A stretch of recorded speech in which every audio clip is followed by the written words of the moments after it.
கர்த்தரை தெய்வமாக கொண்டோ இதுவரையில் வெட்கப்பட்டதில்லை.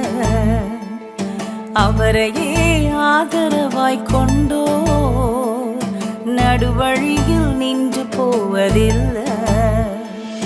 வேண்டும் போதெல்லாம் என் பதிலானாரே, வாழ்க்கை முழுவதும் என் துணையானாரே.